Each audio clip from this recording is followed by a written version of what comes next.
अज्ञानतिमिरान्धस्य ज्ञानाञ्जनशलाकया चक्षुरुन्मीलितं येन तस्मै श्रीगुरुवे नमः। नमो महावदन्याय कृष्ण प्रेम प्रदायते कृष्णाय कृष्ण चैतन्य नामने गौरतुषे नमः। हे कृष्ण करुणा सिंधु दीनबंधो जगतपते गोपेश गोपिका कांत राधा कांत नमोस्तुते। तप्त कांचन गौरांगी राधे वृंदावनेश्वरी वृषभानुसुते देवी प्रणमामि हरिप्रिये।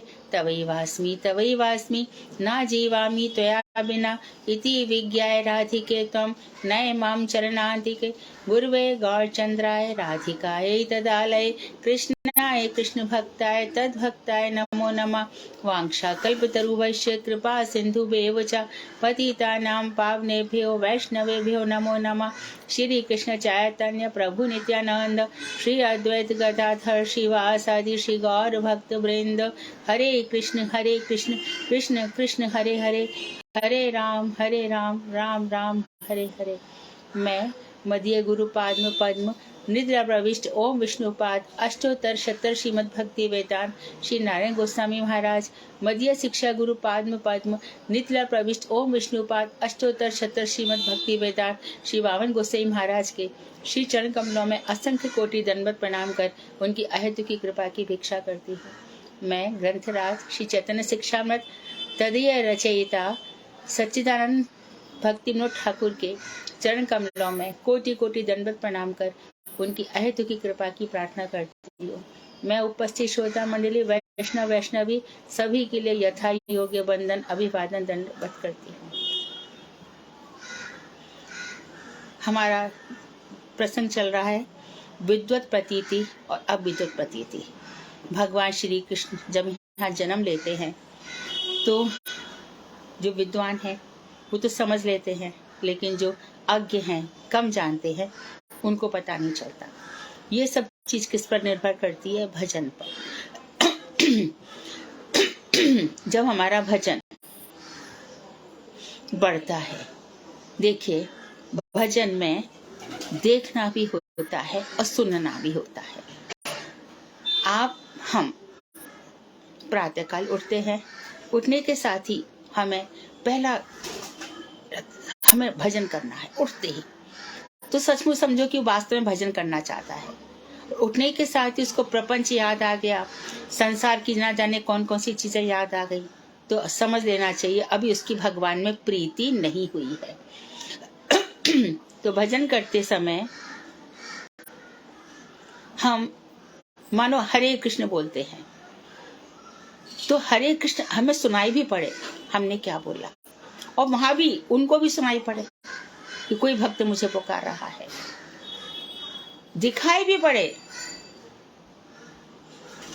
जो हम बुला रहे हैं, जिनको भजन का मतलब पुकार, जिनको हम पुकार रहे हैं उनके दर्शन तो हो।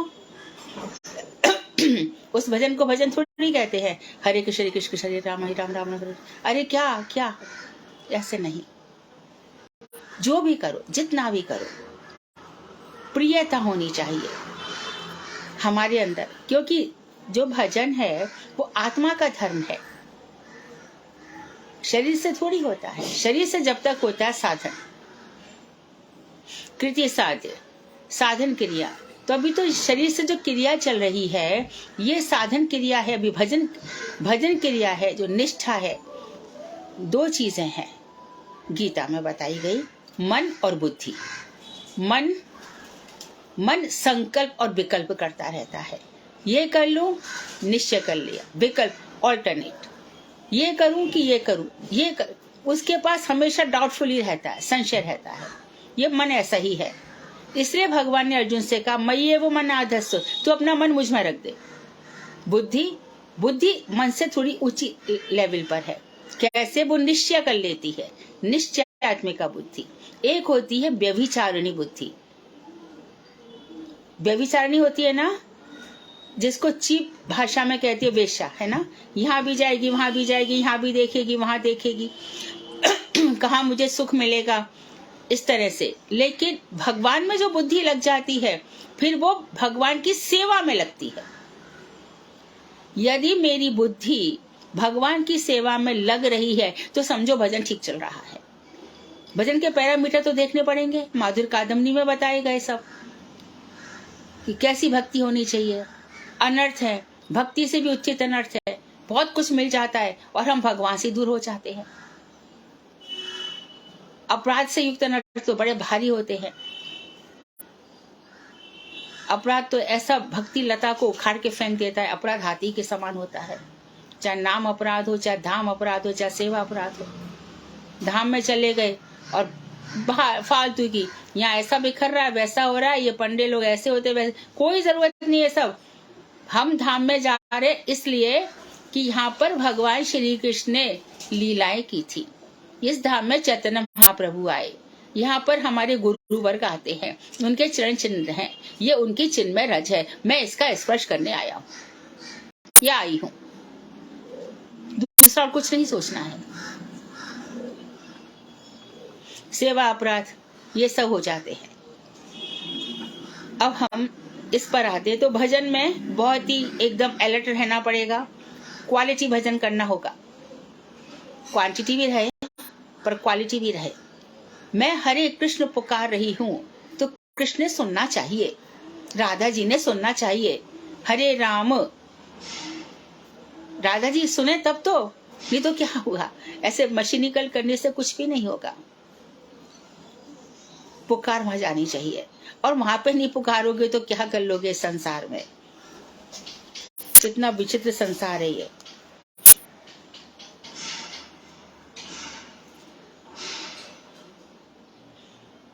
विद्वत प्रतीति और अविद्वत प्रतीति। तो विद्वानों की प्रतीति, जन्म कर्म च में दिव्यम यो वेत्ति तत्वतः। गीता में भगवान श्री कृष्ण अर्जुन से कह रहे हैं, मेरे जन्म कर्म दिव्य है, जो इन बातों को तत्व से जान लेता है वही विद्वान है। लेकिन कुछ लोग कहते हैं, अरे कृष्ण आए थे, हमने तो विष्णु पुराण में पढ़ा है, उनका अर्जुन ने दाह संस्कार किया था, ऐसे सब बातें करते हैं। ये गलत है। श्रीमद् भागवत में स्पष्ट रूप से कहा है कि दारुक रथ लेकर आया प्रभाग क्षेत्र में, और दारुक से भगवान श्री कृष्ण ने कहा तुम जाओ मैं आ रहा हूँ। शिव ब्रह्मा से भी कहा, शिव ब्रह्मा आरती लेकर खड़े रहे अपने अपने लोगों में। विश्वनाथ चक्रवर्ती ठाकुर लिख रहे हैं, परंतु श्री कृष्ण अलक्षित गति से ऊपर की तरफ बढ़ते चले गए। और भी ये कहा गया है, गुरुदेव के लेक्चर्स में सब सुनते ही होंगे, कि कभी भी किसी भी महापुरुष की अथवा अवतारों की अंतिम लीलाओं का वर्णन नहीं देखना चाहिए, न करना चाहिए। चैतन्य महाप्रभु भगवान जगन्नाथ में समा गए, टोटा गोपीनाथ में समा गए। टोटा गोपीनाथ में ना, गोपीनाथ मम निवेदन सुनो, कल हम सुन रहे थे। तो ये लोग अंतिम लीला इनकी एक मैजिशियन की तरह होती है, एक मैजिक जादू जैसा होता है, एक उसमें हमें ध्यान नहीं देना चाहिए। लेकिन कुछ मूर्ख भगवान श्री कृष्ण के विषय में ऐसे ही सोचते हैं, भूल जाते हैं कि उनका जन्म और प्राकट्य एक साथ हुआ है। परंतु फिर भी ये शंकरवादी क्या कहेंगे, वो आया, अपने आप को भूल गया, माया के चक्कर में फंस गया, जब हम माया से हट जाएंगे तब हम ब्रह्म हो जाएंगे। तो कल बताया था कि जैन और बौद्ध दोनों ही गड़बड़ करते हैं। बौद्ध और फिर शंकर वाले, बौद्ध क्या कहेंगे, प्रेजेंट में जी लो, और शून्य है, सब कुछ खत्म है, कुछ भी नहीं है। लेकिन शंकरवादी कहेंगे ईश्वर है, लेकिन उसके नाक नहीं है, कान नहीं है, कोई वैशिष्ट नहीं है। ये सब अविद्वत है। तो अब मैंने इसका भूमिका तो बना दी, आगे देखिए। अधिकांश लोग अविद्वत प्रतीति के द्वारा कृष्ण तत्व को अनित्य समझते हैं। अविद्वत एक तो विद्वान हो गया, और विद्वान का अपोजिट, विद्वान का विलोम शब्द हो गया अविद्वत, यानी अज्ञ, कम जानने वाले। और श्री कृष्ण के जन्म, वृद्धि, क्षय आदि की कल्पना करते हैं। उनका भी जन्म हुआ, उनकी भी बाल अवस्था हुई, पौगंड अवस्था हुई, और यौवन, तरुण अवस्था हुई। कृष्ण का यौवन कभी नहीं भी देखा जाता है। अच्छा, गीता में भी गए तो भी उनके सौंदर्य का वर्णन वही है। श्रीमद् भागवत में लिखा है कि जब अनिरुद्ध, उनके जो नाती थे, उनकी पत्नियां इत्यादि कृष्ण को देखती थी तो उनको इतना सुंदर देखकर, ललाम देखकर, उनकी देख करके वो शर्मा जाती थी। वो हमेशा इतने सुंदर रहे हैं, उनके कभी दाढ़ी मूछ नहीं आई है। तो भगवान के फिर क्या समझते हैं मूर्ख, वो भी बड़े हुए, उनकी भी मृत्यु हुई उनके शरीर का। ये सब मूर्ख लोग हैं। गीता में भगवान स्वयं बता दिया, देखिए मेरे जन्म के कर्म दिव्य है, मैं प्रकट होना चाहता हूँ तो प्रकट हो जाता हूँ। अभी कल अद्वैताचार्य सप्तमी है, महाविष्णु के अवतार हैं अद्वैताचार्य, सदाशिव भी उनमें मिले हुए हैं थोड़े थोड़े, लेकिन बुलाया, कृष्ण को बुलाया, और उन्हीं के बुलाने से आ भी गए। इतना आसान है कृष्ण का आना। कहते हैं धर्म संस्थापनार्थाय संभवामि युगे युगे, धर्म की संस्थापना के लिए मैं आता हूँ, और कलयुग में मेरा छन्न अवतार है, छुपा हुआ अवतार है, इसमें अस्त्र शस्त्र कुछ नहीं उठाते, बहुत सुंदर अवतार है, नाम प्रचार किया है। फिर कहा, खुद ही कहा, कलयुग केवल नाम आधारा, नाम से ही सब कुछ होगा, क्योंकि यहाँ पे कोई चीज शुद्ध नहीं है। आप सोचें कि हम लोग सोचें ब्राह्मण से कोई यजन करवा लें, ब्राह्मण ही शुद्ध नहीं है। मुझे लगता है 99.9% ब्राह्मण तंबाकू खाते। और श्रीमद् भागवत में जहाँ पे नरकों का वर्णन है, वहां पे साफ लिखा है, जो शराब, मादक द्रव्य, तंबाकू, चाय, कॉफी, वहां चाय कॉफी का वर्णन नहीं क्योंकि उस समय होते ही नहीं थे, पर तंबाकू का साफ लिखा हुआ है और शराब का लिखा हुआ है, जो मद सेवन करेगा वो सब नरक में जाएंगे। तो बहुत से लोग इन बातों को सुनकर अपने आप को संभाल लेते हैं। हर क्या मैं इतने से स्वाद के लिए अपनी जिंदगी बर्बाद करूं क्या? जीभ के लेकर यहाँ तक के लिए स्वाद, क्या मेरी बुद्धि खराब है क्या? चलो ठीक है, नरक भूल जाओ, शरीर भी तो खराब होता है, इतनी बीमारियां लग जाती है, तो मैं क्यों ऐसे करूं जानबूझ करके, जब सामने इतनी सारी अच्छी चीजें हैं। तो समझदार लोग बड़ा दिमाग लगा लेते हैं अपना, फिर वो तुरंत बेकार की चीजों को छोड़ देते हैं, एकदम जीवन से आउट, एक सेकंड नहीं लगता। देखो अंग्रेज खिंचे चले आते हैं ऐसे, उनके लिए तो ये नॉर्मल चीजें होती है, फिर वो छोड़ देते हैं। वो जानते हैं कि क्यों, क्या और कितना जी लूंगा, कैलकुलेशन कर लो, 80 साल भी मान लो एवरेज एज है, गोलियां खा खा के जी भी लेंगे, तो इस सब के लिए जी रहे थे क्या?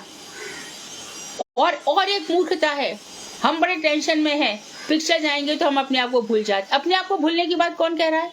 अपने आप को हमेशा, हम सेवा के लिए आए हैं, हम अपने आप को क्यों भूले? दूसरों के लिए। हम जैसे जो ऐसे उन मूर्ख लोगों से वो लोग तानाशाह बन जाते हैं, शहनशाह बन जाते हैं, पैसे वाले बन जाते हैं। रोटी खाइए शक्कर से, दुनिया ठगिए मक्कर से।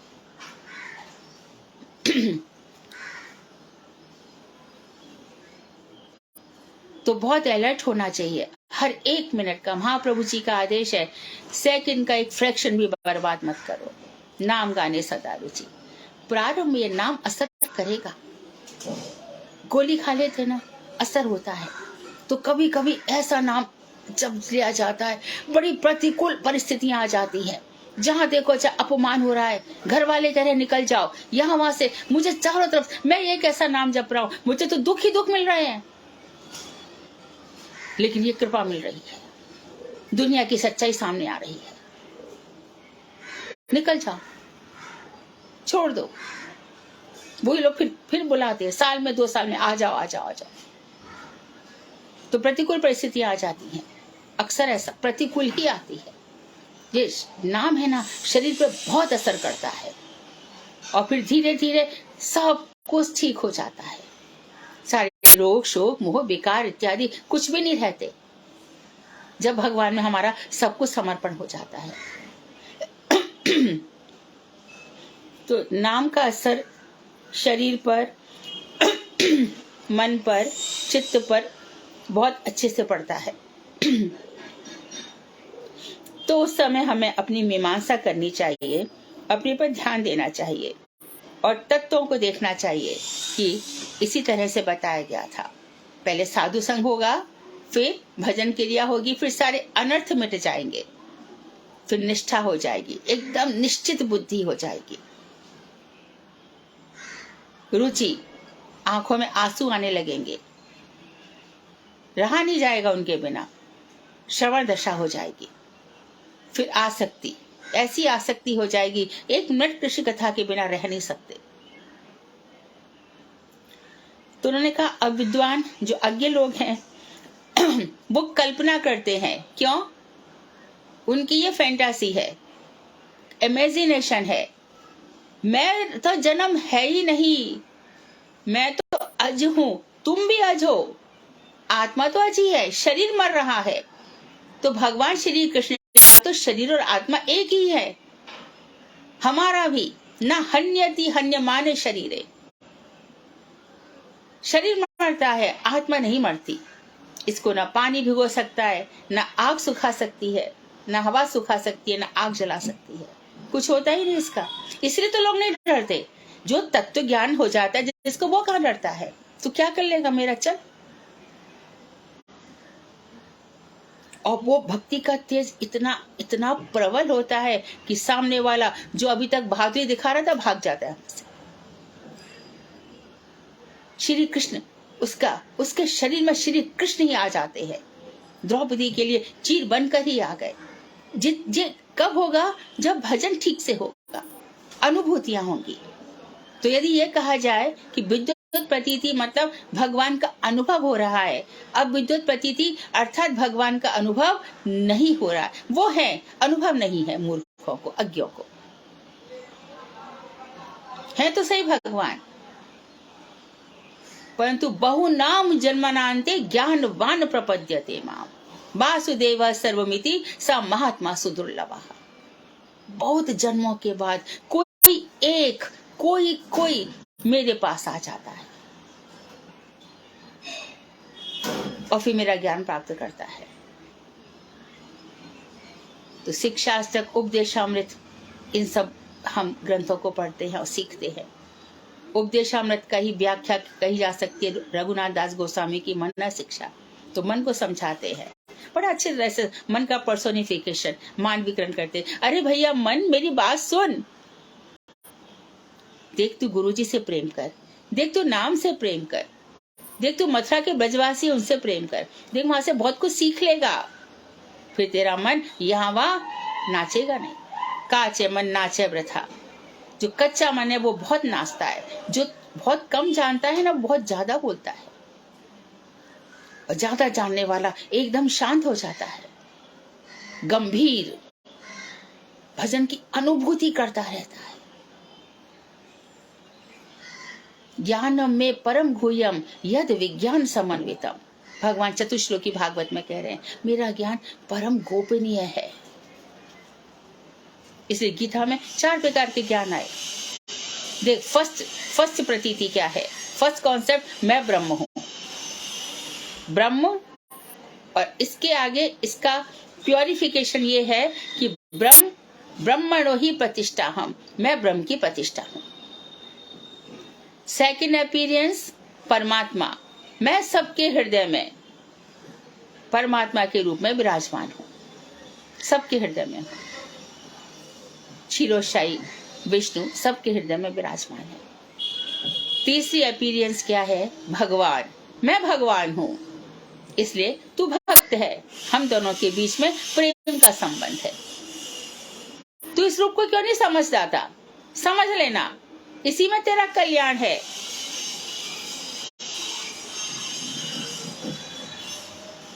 अब अर्जुन से भगवान कहते तेरे को राज विद्या भी सिखाता हूं, तू भक्त हो गया, सब धर्मों को छोड़ करके मेरे पास आ गया, मन मना भव मद भक्तो मद्याजी माम नमस्कुरु, मेरे मन वाला हो जा। अर्थात तू ज्यादा मत सोच, मेरे ऊपर छोड़ दे, देख सब मंगल ही मंगल होगा। मेरे मन में तो ये आ रहा है मैं क्या कर सकता हूँ, तेरा मन तुझे कहाँ जाके फेंकेगा, तेरा कर्म कहाँ जाके फेंकेगा मैं कुछ कह नहीं सकता, क्योंकि कर्मण्यवाधिकारस्ते मां फलेषु कदाचन।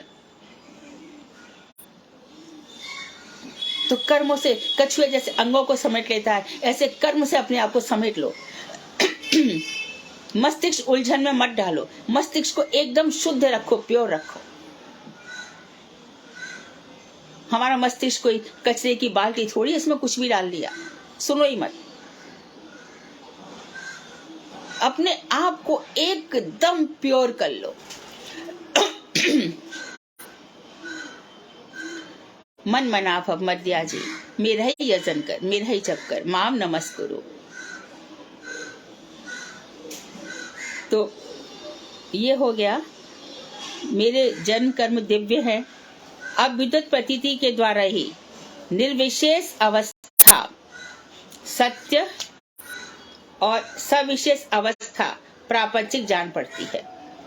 तो अब विद्युत अज्ञान लोगों के कारण क्या होता है, जो निर्विशेष अवस्था है अर्थात भगवान का कोई वैशिष्ट्य नहीं है, तो अज्ञ लोगों को वही सच जान पड़ता है। और बोलो, हाँ वैशिष्ट्य नहीं है, कौन सा? प्राकृतिक जागतिक वैशिष्ट्य नहीं है। उनका सत्वगुण तमोगुण रजोगुण कुछ भी नहीं है, वो निर्गुण है। उनका प्राकृत आकार नहीं है संसार का, इसलिए वो निराकार है। वो चिदानंदमय है, उनका चित्त स्वरूप है। अचित स्वरूप थोड़ी है, जड़ स्वरूप थोड़ी है, वो नष्ट थोड़ी होते हैं। उनकी वो स्वगत सजातीय विजातीय भेद रहित है। उनकी हर इंद्रिय कोई भी काम कर सकती है। उनसे कई कई अवतार निकला करते हैं सजातीय। उन्हीं से वामन, उन्हीं से नरसिंह, उसी से वामन, हयग्रीव, विष्णु के और मत्स्य अवतार, कूर्म अवतार, बड़ा अवतार, जहाँ तक कि बलराम जी सब उनसे ही निकले हुए हैं। नरसिंह वामन तो सजातीय और विजातीय जो हम लोग हैं, हम जड़ पशु पक्षी ये सब भगवान से विजाती हैं। उनके विभिन्न अंश है। भगवान इन सब से भगवान का कोई भेद नहीं है। हम भी उनके ही है, वो भी उनके ही है, सब कुछ उनके ही है।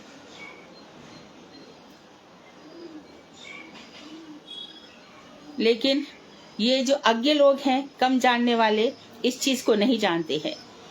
तो इसलिए उनकी भगवान की निर्विशेष अवस्था उसको तो सच मान लेते हैं, और जो सविशेष अवस्था है उन लोगों को प्रापंचिक जान पड़ती है। भगवान ने भी तो प्रपंच में आए थे। जो सविशेष अवस्था है अर्थात भगवान की रूप माधुरी, गुण माधुरी, लीला माधुरी है। भगवान का सौंदर्य भी है, भगवान के बहुत सारे गुण हैं, भगवान की बहुत सारी लीला है। इन अज्ञ लोगों को ये लीलाएं प्रपंच जान पड़ती है। उल्टा हो गया। अब विद्वान लोगों को जो निर्वेश है वो सच्चाई जान पड़ती है। जहां तक कि भगवान का नाम, अरे भगवान का नाम भी उनको प्रपंच लगता है। खाली श्मशान वैराग्य, राम नाम सत्य, तब लगता है अरे मृत्यु आ गई यार, अभी क्या कर सकते हैं। तब उनकी तिलमिलाहट होती है थोड़े समय के लिए।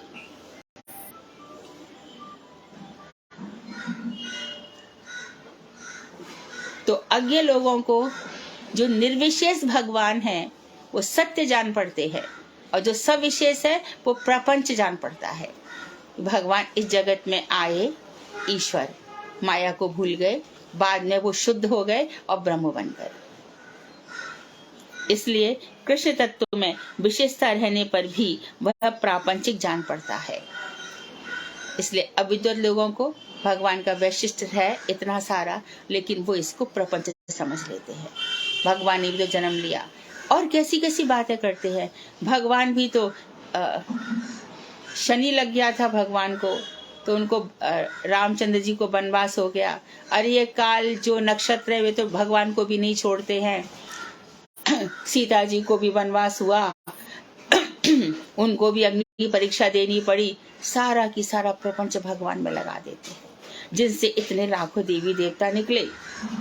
वो देवी देवता को भी कह रहे अरे संसार में आया तो ये सब तो सीखना ही पड़ेगा। भगवान ने संसार में आके ये सब भी तो सिखाया। कैसी फालतू फालतू बातें करते। ये सब अज्ञ लोग हैं, पढ़े लिखे मूर्ख।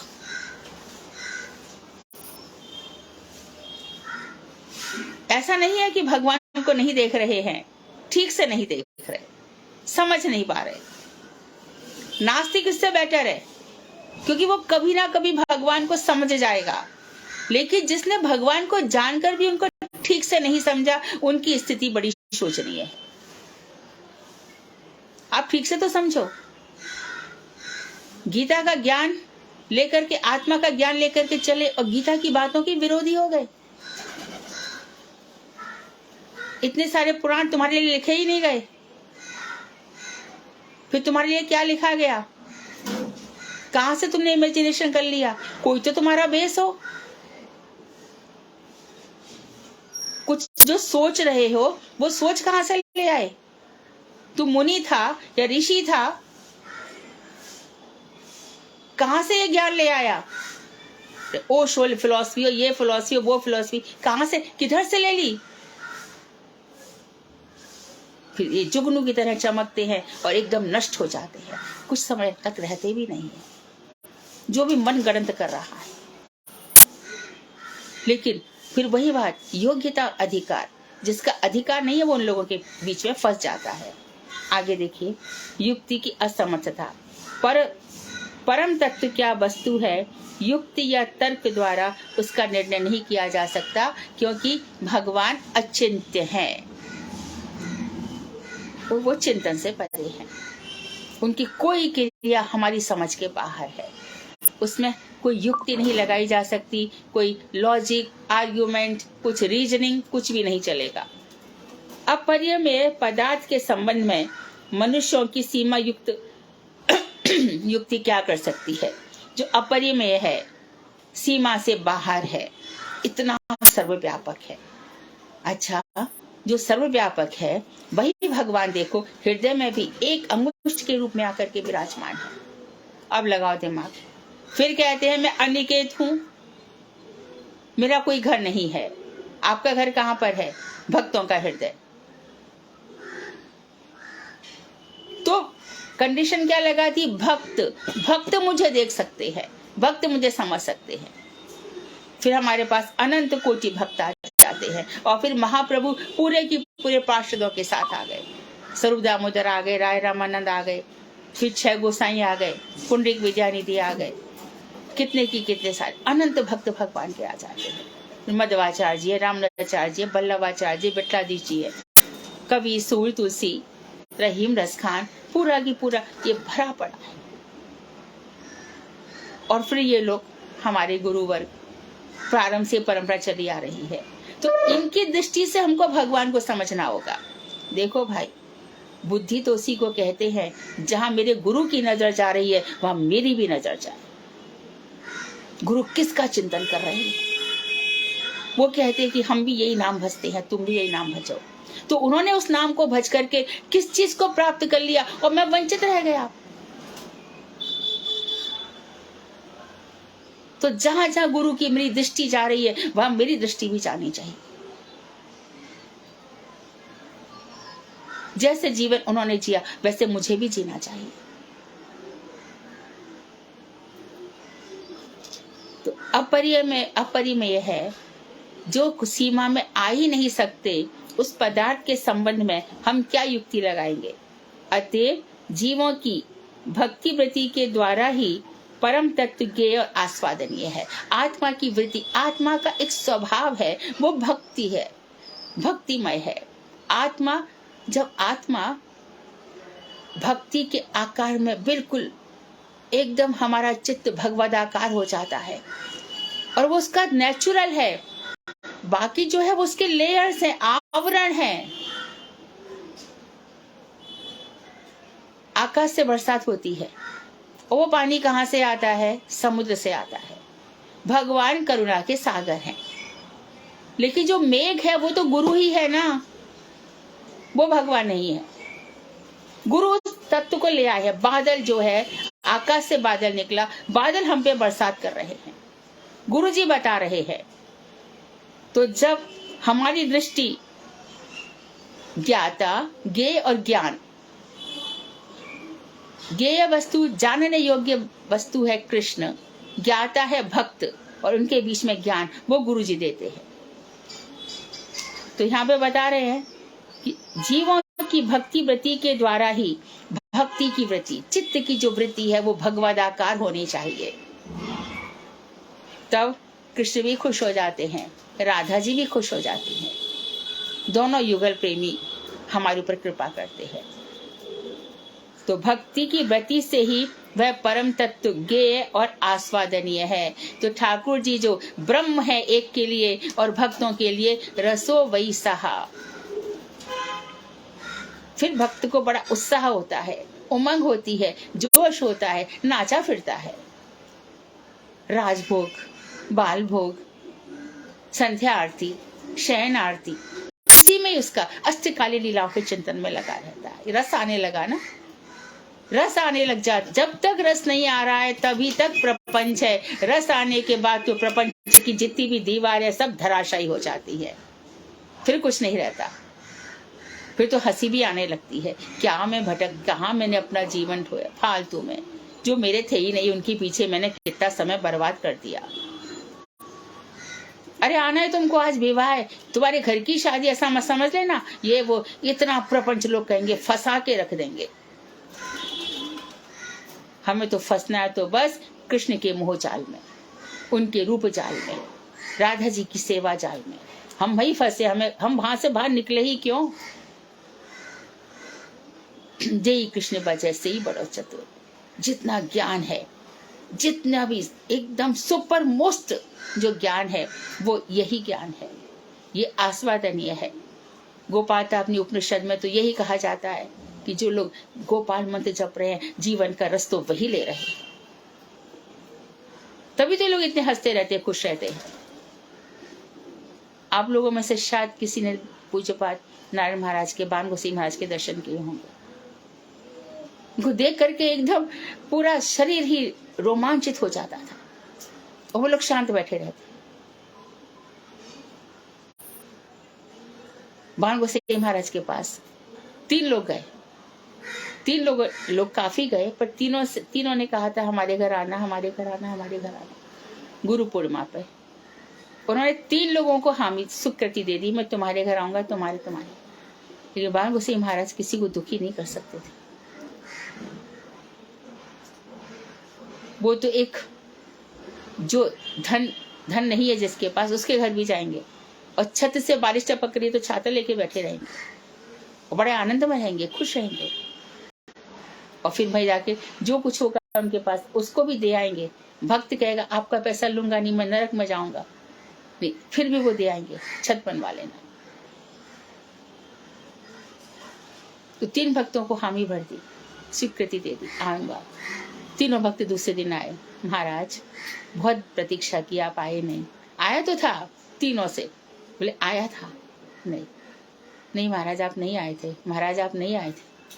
देखो मैंने तुम्हारे यहाँ पे ये प्रसाद दिया था, तुम्हारे यहाँ पे ये लिया था, तुम्हारे यहाँ पे ये लिया था। अब बताओ, जिस भक्त ने ये तैयारी की और उसने कि चलो आप नहीं आए, गुरुदेव को अर्पण कर दिया प्रसाद, और हम जैसे सोचेंगे अरे गुरुजी ने खाया, गुरुजी कहाँ पर है, क्या नहीं है। भक्त ने, जो ये सरल भक्त है, निष्कपट भक्त है, इन तीनों ने कहा, जो परोसा, और उन्हीं की सेवा को, उनकी प्रेम सेवा को उनको गुरुजी ने ग्रहण किया।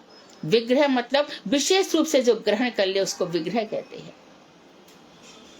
हम समझते कि मूर्ति शांत, मूर्ति सब कुछ देखती है, समझती है, मौन बैठी रहती है।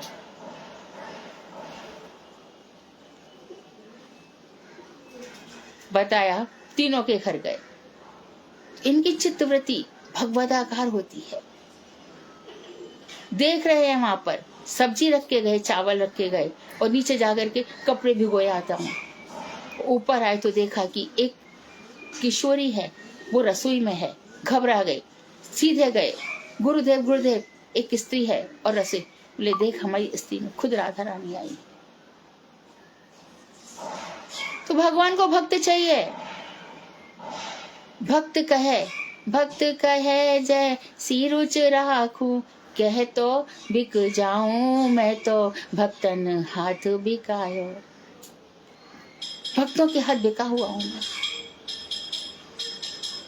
बहुत प्रेम करते हैं ठाकुर जी, थोड़ा प्रेम करके तो देखो सच्चा। तो इस तरह से उनको रसोई वेसा जो भगवान को है, उनको जाना जाता है। विमल प्रेम ही प्रारंभिक अवस्था में भक्ति कहलाता है।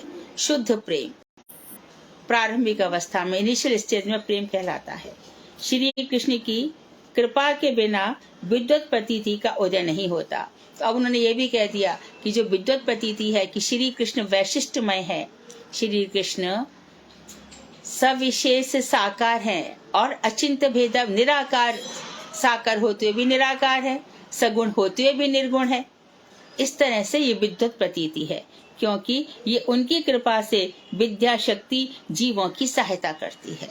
तो एक को अविद्या हो गई जो शरीर में ही रमा हुआ है, लेकिन जो नाम कृपा के बल से, नाम प्रभु के बल से, जिसका शरीर का जो देहाध्यास है, अस्मिता, जो 5 प्रकार के क्लेश हैं, राग द्वेष अविद्या अस्मिता अभिनिवेश, ये पांचों जिसके मिट गए हैं वही तो विद्वान है।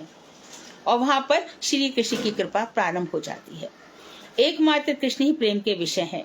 परम तत्व के संबंध में जगत में जितने भी भाव हैं, उस सभी भावों की अपेक्षा कृष्ण स्वरूप का भाव ही विमल प्रेम के लिए अधिक उपयोगी है। अब वो जगह जगह बता रहे हैं कि हमने पहले वर्णन किया था कि कौन कौन लोग भगवान से प्रेम कर सकते हैं। तो उन्होंने कहा कि देखिए हर किसी को, उन्होंने पहले ही बता दिया था कि हर किसी के अंदर ईश्वर के प्रति एक भाव रहता ही है। विदेशों में चले जाओ, I don't know God knows, हर कोई तो ये कहता है। कौन है ऐसा जिसको भगवान पे, क्योंकि ये मौत, विपरीत परिस्थितियां भगवान के पास ले ही जाती है। लेकिन जो राग है, स्वाभाविक प्रेम है, वो अलग चीज है। जैसे प्रहलाद जी का है, उनको क्या फर्क है, वो राक्षस के पास रहे, आग में जलाए, समुद्र में फेंके, हाथियों के नीचे डलवा दे, पहाड़ों से खुदवा दे, आग में जला दे, उनकी खुद बुआ लेकर के बैठ जाए, क्या फर्क पड़ जाता है? कुछ होता थोड़ी है। नाम ही कोई चिंता रहती है, नाम ना हो बदनाम, अंत में निकला ये परिणाम। भगवान को बहुत चिंता रहती है, और खुद ही तो कहा है ना, अनन्या चिंतयन्तो माम ये जना परिपासते तेषाम नित्याभियुक्तानाम योगक्षेमं वहाम्यहम्। अनन्य भाव से मेरा चिंतन कर, और अन्य भाव से नहीं करूं तो ये यथा माम प्रपद्यन्ते तांस्तथा भजाम्यहम्। जो मेरा जैसा भजेगा मैं उसको वैसे ही भजूंगा। बड़े चतुर हैं, फिर भी कहते थोड़ा तो मेरी तरफ चल, देख मैं फिर आता हूं तेरी तरफ। जो एक बार भी कह देता है ईश्वर मैं तेरा हूं, हे कृष्ण मैं तेरा हूं, मैं उसको छोड़ता नहीं, वो मुझे छोड़ दे जाए, पकड़ के रखता हूं। तो जगत में जितने भी भाव हैं, उन सभी भावों की अपेक्षा कृष्ण स्वरूप का भाव ही विमल प्रेम के लिए अधिक उपयोगी है। बड़ा निर्मल प्रेम हो जाता है, विमल प्रेम हो जाता है। कुरान शरीफ में जिस अल्लाह को माना गया है, उनमें विमल प्रेम होना असंभव है, क्योंकि अति प्रिय बंधु पैगंबर भी उनके स्वरूप का साक्षात्कार नहीं कर पाए, क्योंकि उपास्य तत्व सख्य भावगत होने पर भी ऐश्वर्यवस्तः उपासक से दूर रहते हैं। कुरान शरीफ में जिस अल्लाह को पाया गया है, वो अल्लाह कैसा है, उनमें विमल प्रेम होना हो नहीं सकता। कारण क्या बताया कि जो उनके प्रिय बंधु थे पैगंबर मोहम्मद साहब, उनको जो बता रहे थे, उनके स्वरूप का साक्षात्कार नहीं कर पाए। कारण क्या रहा कि जो उपास्य तत्व था वो सख्य भावगत, उनका उससे सखा भाव भी रहा है ना। जो सूफी मत है, भगवान सखा भाव से रहा, लेकिन ऐश्वर्य बहुत था, माधुर्य नहीं था। भगवान ऑपुलेंट है उनके लिए, इसके लिए अब वो अल्लाह अल्लाह तो करते हैं, लेकिन अल्लाह की कोई छवि तो हो उनके सामने, कोई कॉन्सेप्ट तो हो। एक शक्ति है, चला रही है, बड़ी बड़ी बातें करते हैं वो लोग भी, ध्यान करेंगे, उनके पास भी मालाएं होती हैं, लेकिन उनका कॉन्सेप्ट क्लियर नहीं है, वो रसपूर्ण नहीं है, वो माधुर्यमय नहीं है, उसके नाम ही नहीं है। तो आप जिसकी भक्ति कर रहे हो वो सामने तो हो। फिर पूरी लंका में आग लग गई, विभीषण का घर नहीं जला, उसके बीच में, इतने लोगों के बीच में विभीषण भगवान का भजन कर रहे थे।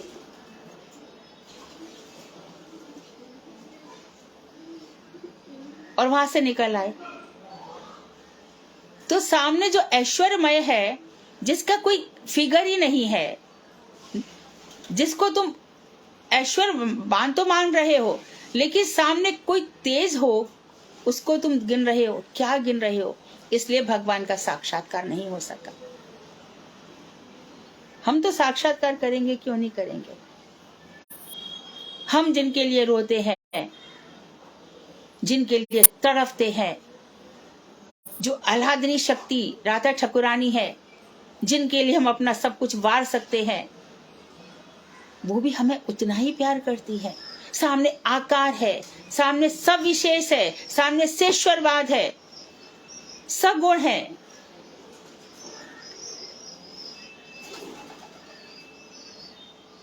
तो हमारे भगवान, तो उन्होंने बताया कि कुरान शरीफ में जो अल्लाह है सामने दिख रहा है, लेकिन कभी भी वो भगवान से मिल नहीं सके।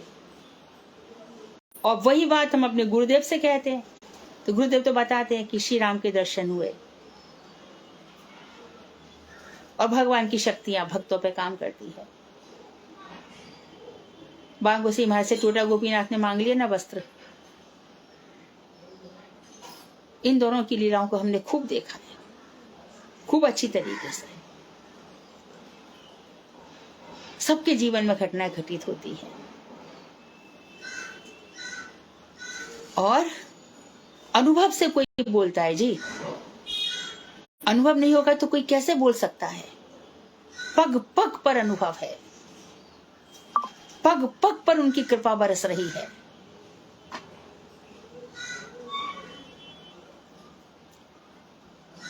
गुरुदेव के पास हरे कृष्णा दीदी। हाँ दीदी, मैं गुरविंदर बोल रही हूँ। हाँ दीदी, मुझे ये लाइन में नहीं आई जो अभी थी। अभी आपने पैगंबर साहब के बारे में बताया ना, तो इसमें जो सेकंड वाली लाइन है, क्योंकि उपास्य तत्व साक्ष्य भागवत होने पर भी ऐश्वर्य तथा उपासक, उनका जो उपास्य तत्व थे, जो उपास्य है उनके, उपास्य मतलब जिनकी उपासना हम कर रहे हैं, उपासक, उपासना और उपास्य, ये समझ में आ गया? जी दीदी। हाँ, तो जो उपास्य था उनका, जो मोहम्मद पैगंबर जिनकी उपासना कर रहे थे, वो उपास्य तत्व कैसा है? सख्य भाव उनको हो रहा है, लेकिन उनको वो निराकार मान रहे हैं। और उनका ऐश्वर्य है कि उनका तेज है, उनकी विभूति है, परंतु आकार नहीं मान रहे। आकार नहीं है तो आप साक्षात्कार किसका करोगे? अभी क्लियर है?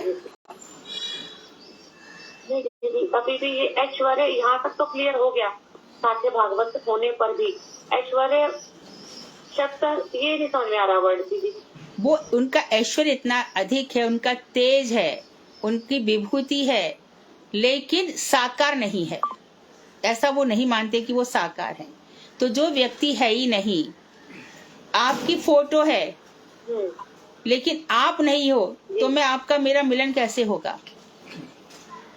उनका तेज तो है, सूर्य का तेज है, परंतु सूर्य का दर्शन में मुझे हो रहा है, परंतु सूर्य के पास तक मैं नहीं जा पा रही, क्योंकि सूर्य का तेज मैं देख रही हूँ, परंतु सूर्य कुछ है वो मुझे नहीं दिख रहा है। तो उनका तेज तो दिख रहा है उनको, परंतु तेज के पीछे जो आकार है वो उस पर विश्वास नहीं कर पाए। अभी के लिए क्लियर हुआ है? हाँ, क्योंकि उपास्य तत्व सख्य भाव होने पर भी ऐश्वर्य के कारण उपासक से दूर रहते हैं। ईसाइयों के गॉड भी अत्यंत दूरगत तत्व हैं, उनसे भी नहीं हो सकता। फिर आगे खुद ही बताया, ब्रह्म की तो बात ही क्या, श्रीमन नारायण भी जीवों के सहज प्रेम के द्वारा प्राप्त नहीं है। यहाँ पे बता रहे हैं कि नारायण भी बहुत ही ऐश्वर्य संपन्न है। सहज प्रेम से तो नारायण को भी प्राप्त नहीं किया जा सकता, चतुर्भुज नारायण को। कृष्ण ही एकमात्र विमल प्रेम के साक्षात विषय के रूप में अपने चिन्मय ब्रजधाम में सर्वदा विराजमान रहते हैं। तो विमल प्रेम से मात्र कृष्ण को पाया जा सकता है, ना तो गॉड को पाया जा सकता है, ना अल्लाह को पाया जा सकता है, और हमारे यहाँ भी ना ब्रह्म को पाया जा सकता है, और जो ये क्या है नारायण, उनको भी नहीं प्राप्त किया जा सकता सहज प्रेम के द्वारा। अब सहज प्रेम में जैसे कि शबरी है, भगवान मिल गए उसको, केवट है, भगवान मिल गए, फल विक्रयणी है, भगवान मिल गए, याज्ञिक ब्राह्मण की पत्नियां हैं, भगवान मिल गए, ये सब सहज प्रेम से मिल जाते हैं। और नारायण जो चतुर्भुज हैं, उनको प्राप्त करना बहुत कठिन है, क्योंकि ऐश्वर्य है वहां पर। ऐश्वर्य में भगवान भक्तों से अपनी दूरी बनाकर रखते हैं।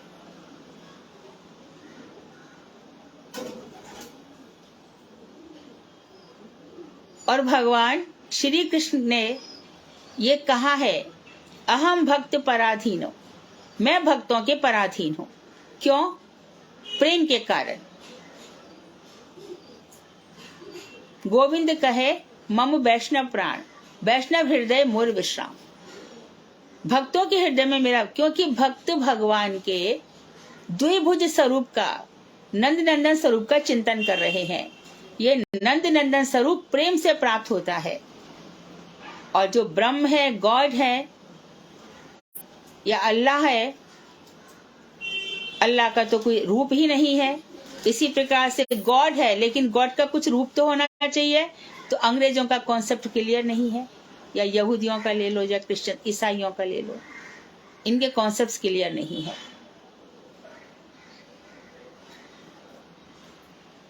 तो कृष्ण ही विमल प्रेम के साक्षात विषय के रूप में अपने चिन्मय ब्रजधाम में सर्वदा विराजमान रहते हैं।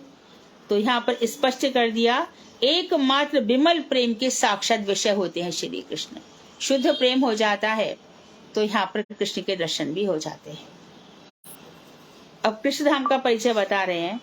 भगवान श्री कृष्ण का धाम आनंदमय है, जो उनका धाम है। देखो, जैसे कृष्ण है वैसे ही उनका नाम है, जैसे कृष्ण है वैसे उनका धाम है, जैसी कृष्ण है वैसी उनकी लीला भी है, अर्थात सभी कुछ आनंदमय है। वहां ऐश्वर्य परिपूर्ण मात्रा में रहने पर भी प्रभावहीन है। तो धाम में ऐश्वर्य आता है वृंदावन में। जयति तेधिकम जन्मना ब्रज श्रयत इंदिरा शश्वदत्रि। जब से आपका जन्म हुआ है तब से इंदिरा लक्ष्मी वहां पर नित्य विराजमान है। इतना सब कुछ होने पर भी वहां पर माधुरी की अधिकता है। अभी बसंत है, भारत में 6 ऋतुएं होती हैं। इस समय बसंत में सब पीला ही पीला हो रहा है, सरसों वृक्ष, पीलू के वृक्ष इत्यादि। तो भगवान श्री कृष्ण का जो धाम है वो आनंदमय है, और वह ऐश्वर्य परिपूर्ण मात्रा में है, फिर भी प्रभावहीन है। वहां सब कुछ माधुर्यमय और नित्यानंद स्वरूप है जो धाम है। फल फूल किसले ही यहाँ की संपत्ति है। किसले मतलब कोमल पत्ते, यहाँ की संपत्ति यही है। यानी ऐसा नहीं है कि ऐश्वर्य है, अरे यहाँ पे नौकर चाकर घूम रहे हैं, यहाँ पे मड़ियों के महल बने हुए हैं, नहीं। यहाँ तो धीर समीर है, यहाँ कलिल के वृक्ष हैं, ये यहाँ की संपत्ति है। धीर समीरे यमुना तीरे बसती बने बनमाली।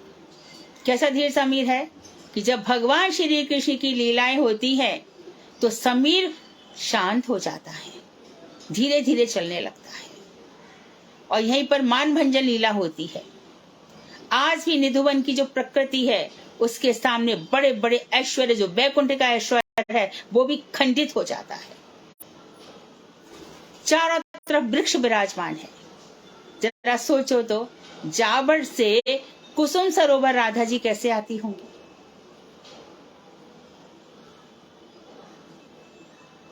क्या घोड़े गाड़ियां थी या क्या था, पालकियों पर सवार होकर आती थी। माधुर्य से पेड़ों की शाखाओं पर शाखा होकर के वहां पहुंच जाती थी। संकुच होती है पृथ्वी, विकसित हो जाती है। कोटि कोटि गोपियां, शत शत कोटि गोपियां रास रच रहा है। तो भूमि तो इतनी सी है, फिर 100 करोड़ लोग कहां से आ गए।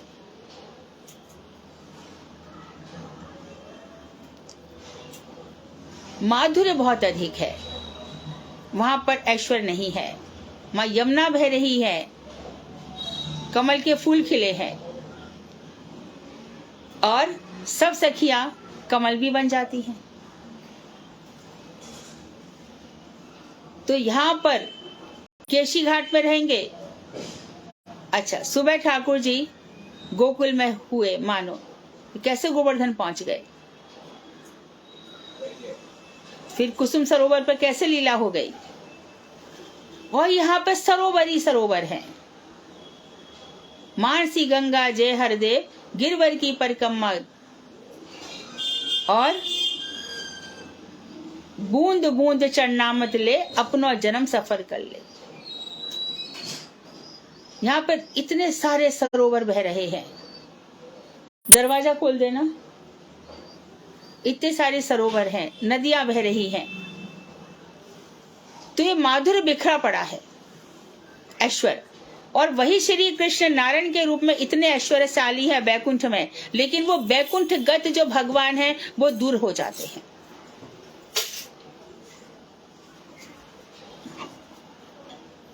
बैकुंठ गत भगवान दूर हो जाते हैं।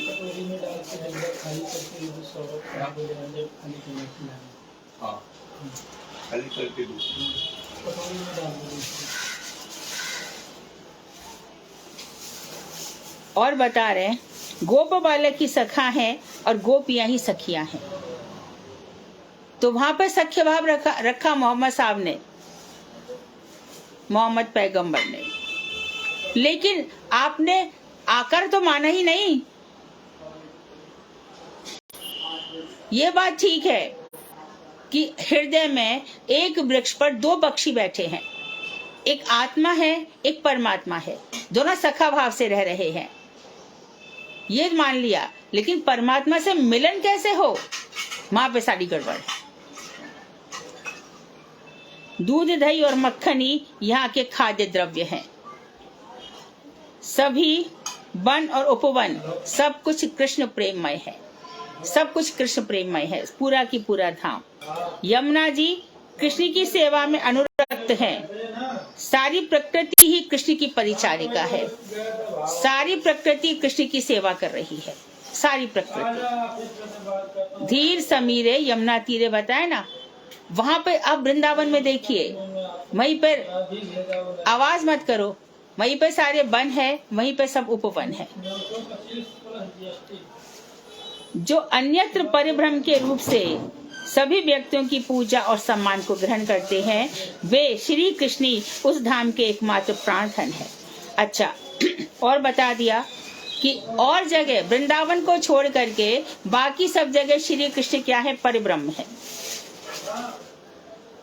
और वहां पर और लोग उनकी व्यक्तियों की पूजा करते हैं और उनके सम्मान को ग्रहण करते हैं, वृंदावन को छोड़ करके। मथुरा में भी तो नहीं कर पाते ना ऐसा, द्वारका में तो बिल्कुल भी नहीं। द्वारका में माधुर्य कहाँ है, वहां पर ऐश्वर्य है। और खुद भी जब यहाँ से गए तो द्वारका डूबो गए। अभी भी कभी कभी कुछ ना कुछ मिल जाता है उधर, वहां पर ऐश्वर्य था। खुद इंद्रप्रस्थ भी ऐसे ही बनवा दिया पांडवों का। लेकिन जो वृंदावन धाम है, श्री कृष्ण ही यहाँ इस धाम के एकमात्र प्राणधन है। कभी तो वे अपने उपासकों के समान देखे जाते हैं और कभी उनसे भी हीन जान, क्या बात कही है, कभी तो वो उपासकों के समान देखे जाते हैं। जैसे श्री कृष्ण वैसे उनके सखा, बिल्कुल वही गोप वेश, कोई वहां पर हीरों के मणियों के मुकुट नहीं है। और कभी कभी तो उनके सखा श्री राम इत्यादि उनसे अच्छे वस्त्र पहन लेते हैं, उनसे कम दिखाई पड़ते हैं।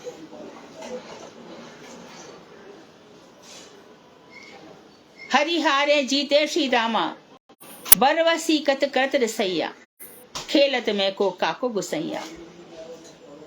वृंदावन में जब खेलते हैं तो श्री कृष्ण कहते हैं कि खेलने में बाजी लगी थी, जो हार जाएगा वो जीतने वाले को ढोएगा अपने ऊपर। श्री कृष्ण हार गए। श्री राम बोले अब चल तू मुझे ढो। मैं नहीं ढोऊंगा। तू क्यों नहीं ढोएगा? तू हारा है। मैं नहीं ढोऊंगा, मैं राजा का बेटा हूं। राजा होगा तू अपने घर का। नहीं ढोऊंगा, मेरे 9 लाख गाय हैं। तो तेरी गायों के क्या दूध हम लेने जा रहे हैं क्या? ये बराबर। और श्री राम जीत गए। तो अपने उपासक के समान हो जाते हैं, उपासक से हीन भी हो जाते हैं, कम भी हो जाते हैं। तो यह माधुर्य की इतनी अधिकता है। गोपियों के आगे बिल्कुल भी दाल नहीं गलती है। छचिया भर छाछ पे नाच नचावे, जरा सी छाछ पर भगवान को नाच नचा देती है। देखिए ऐश्वर्य का कैसा यहाँ पर। शेष महेश गणेश दिनेश सुरेश हुजाहे निरंतर गावे, ताही अनादि अनंत अखंड अछेद अभेद सो भेद बतावे। नारद से सुख व्यास रटे, पचिहारे तऊ पार न पावे। ताही अहिर की छोहरिया, छछिया भर छाछ पे नाच नचावे। छछिया भर छाछ पे नाच नचावे, छछिया भर छाछ पे नाच नचावे। जरा सी छाछ पे। अब देखो पर ब्रह्म तत्व, यम ब्रह्मा ब्रुरेंद्र रुद्र मरुथा स्तुनवंती दिव्य स्तवै, वेदै सांगपद क्रमोपनिष्ठै गायन्ति यम सामगा।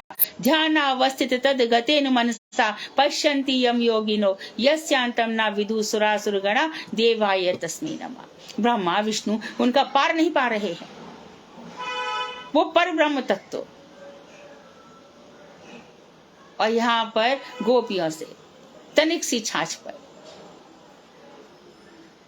घर घर जाकर के मक्खन चुरा रहे हैं। मन माखन मेरो चुराए गयो रे, मन रूपी मक्खन। इसी के लिए तो अब कृष्ण के समय में जितनी भी गोपियां आई हैं, जो कृष्ण को बाल भाव से प्रेम करती हैं, वो सब बात्सल्य भाव से आई थी और बात्सल्य भाव से श्री कृष्ण को देखना चाहती थी। इसलिए उनके अंदर बात्सल्य भाव का उदय हुआ कृष्ण को देख करके, क्योंकि उसी भाव से उपासना की थी। उस समय समकालीन भीष्म भी है, समकालीन धृतराष्ट्र भी है। उनके समय के जैसे लोग हैं, जिसका जैसा भाव रहा कृष्ण ने उसको वैसा ही दिया।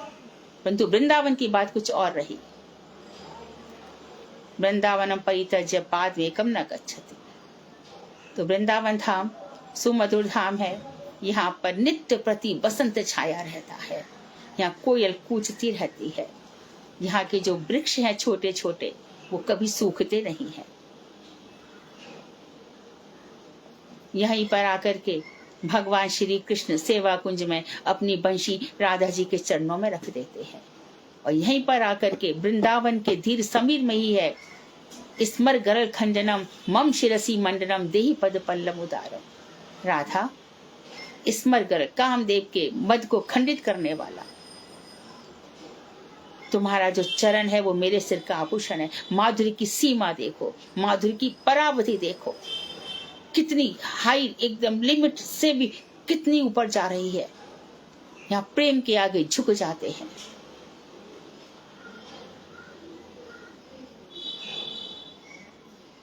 राधा जी रूठ जाती है तो कभी पंडित बन करके पहुंच जाते हैं, कभी सपेरा बन के पहुंच जाते हैं, कभी मालिनिया बन के पहुंच जाते हैं। लेकिन वहां पर तो सामने फिगर ही नहीं है, कॉन्सेप्ट ही बस तेज ही तेज है, तेज ही तेज है, नूर है, तेज है, शक्ति है। अरे क्या है, कुछ सामने कॉन्सेप्ट तो रखो, तभी तो सेवा करोगे। भजन कर रहे हैं, भजन के सामने प्रभु ही नहीं है तो हम भजन क्या कर लेंगे। गोपाल भट्ट गोस्वामी हो गए तो नारायण शिला से राधा रमन लाल जी प्रकट हो जाएंगे। महात्मपुरी जाएंगे तो उनके लिए भगवान खीर चुरा लेंगे। ब्राह्मण के लिए साक्षी बन करके आ जाएंगे। लेकिन जिन्होंने ऐसा भजन ही नहीं किया उनको कुछ भी नहीं मिल सकता। इसलिए कहा है कि उनका ऐश्वर्य तो समझते थे कि भगवान की बहुत शक्तियां हैं, लेकिन उसके बावजूद भी उनका कोई साकार रूप नहीं था, इसके लिए वो उनको प्राप्त नहीं कर पाए, दूत बनकर रह गए, भगवान का साक्षात्कार नहीं कर पाए। ऐश्वर्य शिथिल माधुरमय कृष्ण ही प्रेम के विषय। तो नेक्स्ट क्लास मंडे को होगी। तो अब तक जितना पढ़ा है, सोनल, सुमुखी, अनुराधा और एक कोई था, हाँ दीदी बनाए थोड़े से क्वेश्चन दीदी को भेजे हैं, हाँ मंडे को रेडी कर देंगे सर। हाँ, एकदम इंटरेस्टिंग क्वेश्चंस रखना। जरूरी नहीं है कि हर लाइन ही लेनी है, जरूरी नहीं है कि हर लाइन ही लेनी है। और चाहो तो वो सुधा जी से भी बात कर लेना, यदि तुम लोगों के तैयार हैं तो कभी कभी उनसे भी बात कर सकती। वैसे तो वो आ जाएंगी, अभी फरवरी के एंड में आ जाएंगी। हाँ, बात हो गई है ना। हाँ, तो ऐसे प्रश्न जरूरी नहीं है कि जो इम्पोर्टेंट है वो ले लो। जैसे कि अभी प्रश्न तुम्हारा बन गया कि मोहम्मद पैगंबर को भगवान का साक्षात्कार क्यों नहीं हुआ, इस तरह से प्रश्न बनाना। वांछाकल्पतरुभ्यश्च कृपा सिन्धुभ्येव च पतितानां पावनेभ्यो वैष्णवेभ्यो नमो नमः।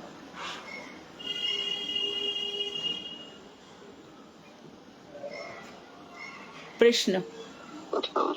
हरे कृष्णा दीदी। हाँ हरे कृष्णा दीदी, दंडवत प्रणाम। हाँ, दीदी ये ईसाइयों के गॉड जो बोले हैं, तो ये जो जीसस क्राइस्ट है, तो ये उनका तो मतलब जैसे वो आकार वगैरह तो है, तो उनका फिर कैसे वो कर? नहीं, वो उनको गॉड, वो उतना तो उनको पता है कि वो भगवान नहीं है, परंतु वो कहते हैं कि उन्होंने आकर के फांसी पर लड़ करके सबको दुखों को दूर किया। He is like God.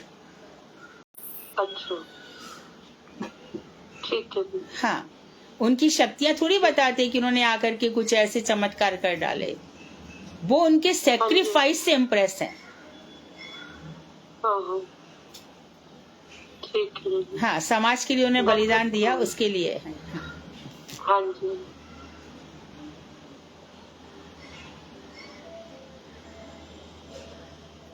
Parsi लोग तो आग को देवता मानते हैं ना, अग्नि को। हरे कृष्णा दीदी, दंडवत प्रणाम। हाँ। दीदी आज जो आपने लेटर भेजा है ना, जो शीला नारायण महाराज ने आपको लेटर लिखा था, उसमें एग्जाम्पल दिया है गार्डनर का कि वो आम को पहले बोता है, फिर आम से मतलब तनिया, पत्ते, फल निकलते हैं, पर वो फिर भी वेट करता है। तो भी हमारा वो देखते हैं कि हम परिपक्व हुए नहीं, उसको थोड़ा सा समझा दो दीदी, समझ में नहीं आया। बस तुम ठीक है तो समझियो, परिपक्वता के लिए प्रतीक्षा की जाती है।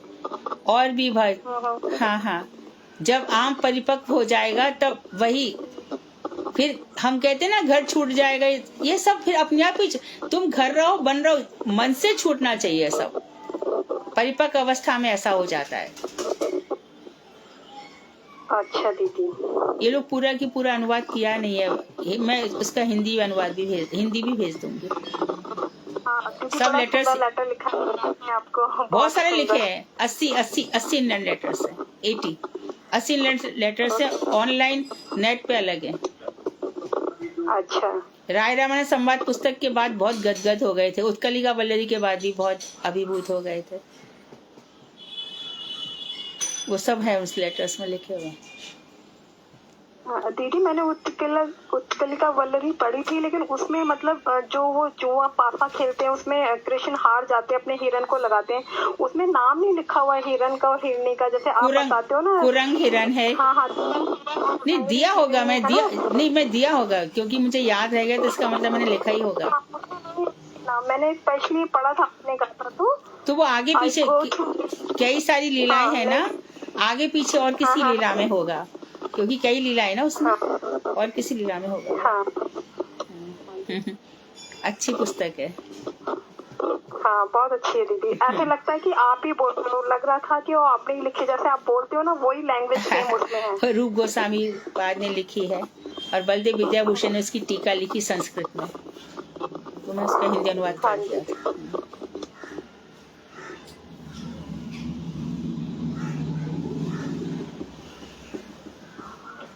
बहुत रस है कृष्ण की भक्ति में ना, रस है। बस रसिक भक्तों के साथ रहो, फिर आनंद से रहो, आराम से। हाँ बोलिए।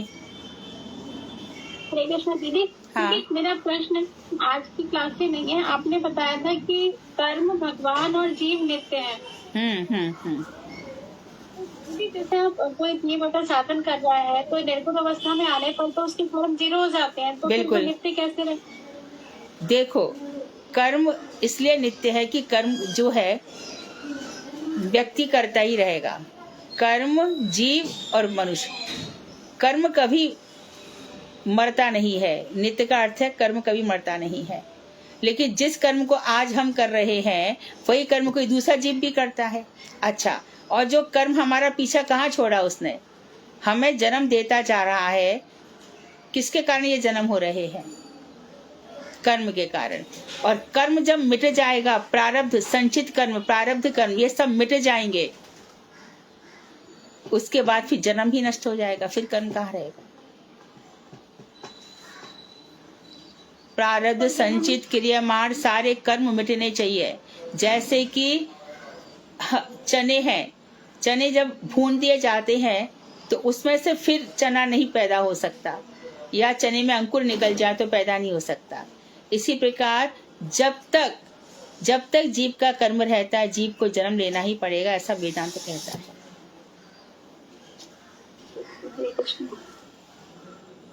हाँ,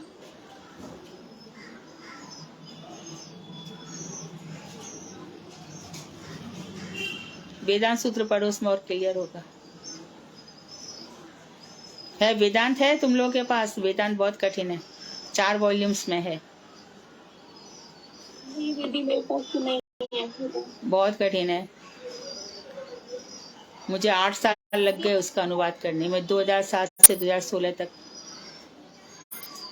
4 वॉल्यूम्स। हाँ, पढ़ाइएगा वो तभी समझ में आएगा। होंगे कभी ना कभी हम लोग। मैंने गौर प्रयास से कहा था कि मुझे लग रहा है मैं एक सूत्र निकाल दूं यूट्यूब पर, समय भी तो मिलना चाहिए, कितना करूं।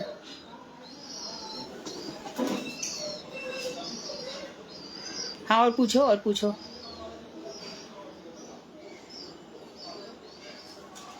ठीक है, कीर्तन।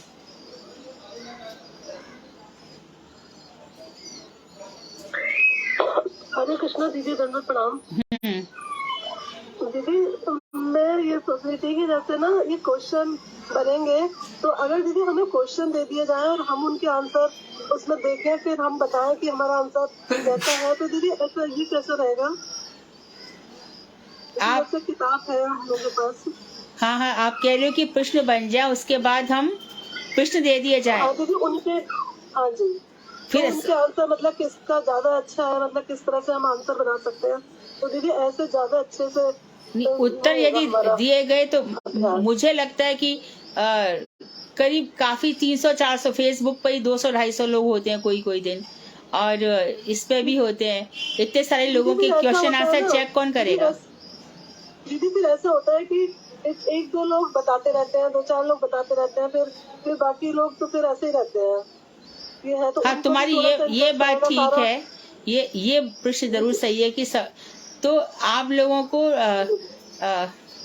इसके लिए भी रास्ता निकाल लेना चाहिए, क्योंकि इतने सभी प्रश्न भी बनाए। हाँ, प्रश्न भी खुद ही बनाए, फिर हम लोग प्रश्न भी खुद ही बनाए।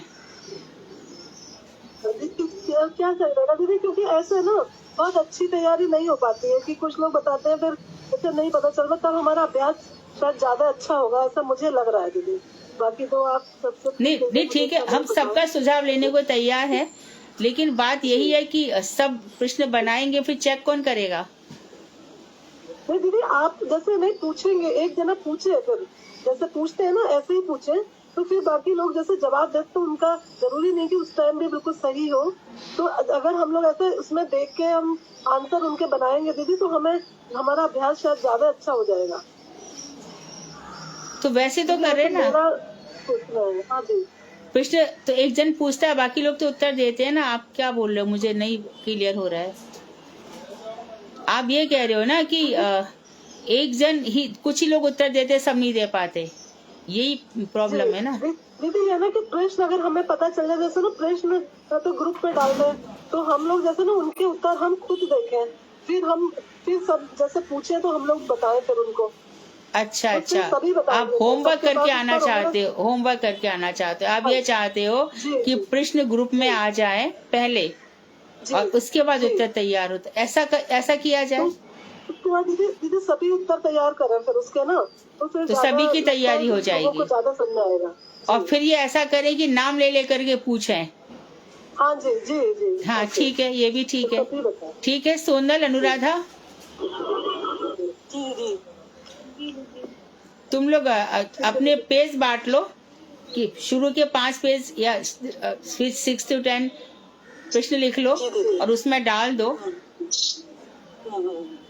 हाँ ऐसा कर लो। तो हरे कृष्णा दीदी, और ये भी कहना है कि दीदी मैं ना इसमें मतलब ग्रुप में ऐड नहीं है, मेरे को लिंक भेजती है मेरी सिस्टर, तो दीदी डायरेक्ट इसमें मेरा लिंक इसमें हो जाए, आप है ना, हाँ, तो फिर आप मेरा फोन नंबर है आपके पास?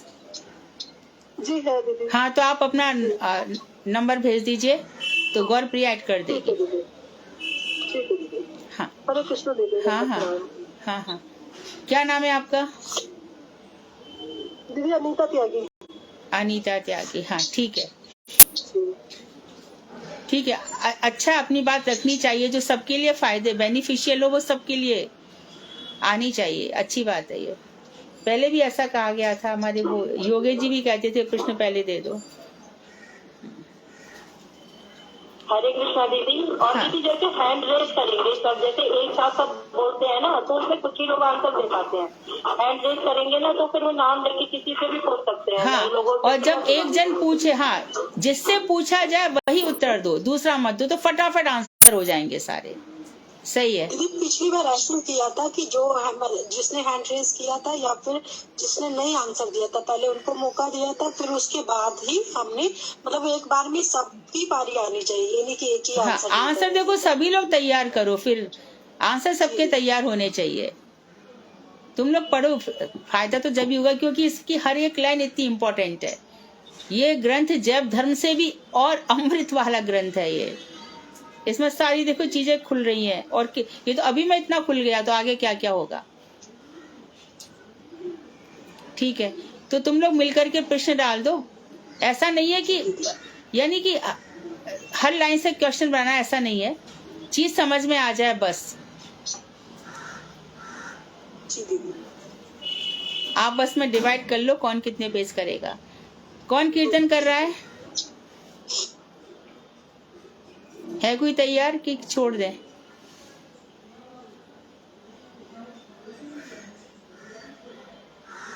छोड़ देते?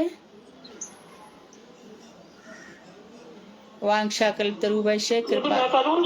हाँ बोलो। दीदी हम करते हैं? हाँ ठीक है दीदी, बोल रही है दीदी। हाँ, एक सेकंड। काफी लोग भागवत सुनने जा रहे हैं ना।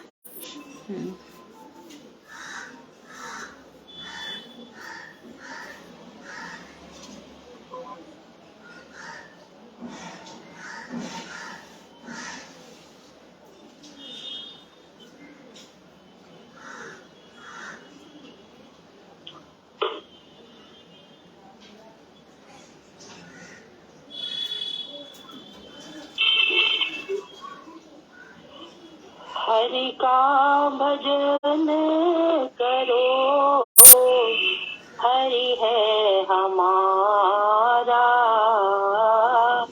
हरि का भजन करो, हरि है हमारा। हरि के भजन बिना, कृष्ण के भजन बिना नाही गुजारा। हरि का भजन करो, हरि है हमारा। हरि नाम से तेरा काम बनेगा, हरि नाम ही